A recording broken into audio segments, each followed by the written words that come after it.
के करी बारी गौरी के करी दुलारी है, के करे भरोसे गौरी रहली कुंवारी है, के करे भरोसे गौरी रहली कुंवारी है। बाबा के बारी गौरी आमा के दुलारी है, बाबा की बारी गौरी आमा की दुलारी है, शिव के भरोसे गौरी रहली कुंवारी है, शिव के भरोसे गौरी रहली कुंवारी है।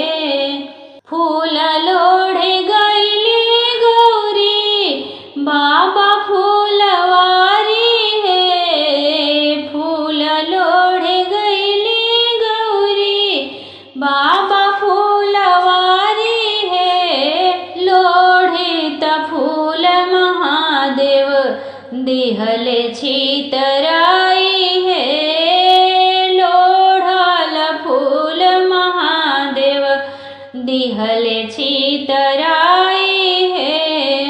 बिखरल फूल देखी गौरी गईली रिसियाई है, रोवते धुनाते गौरी घर चली आई है, रोवते धुनाते गौरी घर चली आई है।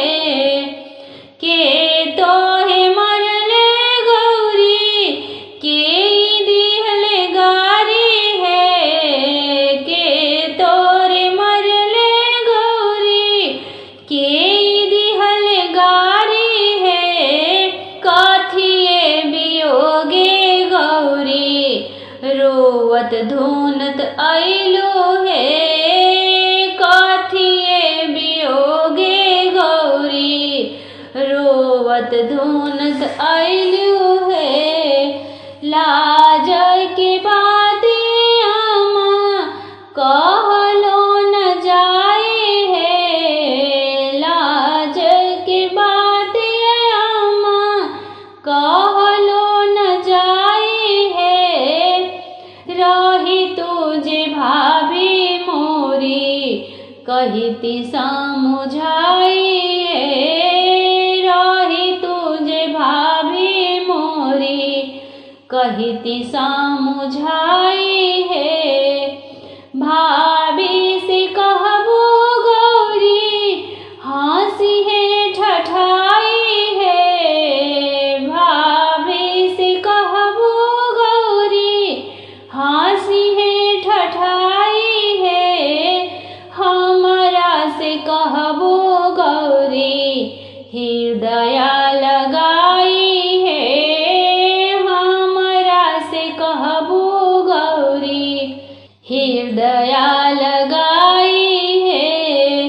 छोटी मोटी जोगी रहले बड़े बड़े दाढ़ी है, छोटी मोटी जोगी रहले बड़े बड़े दाढ़ी है, ओहे पुरुषवायामा फूल छितर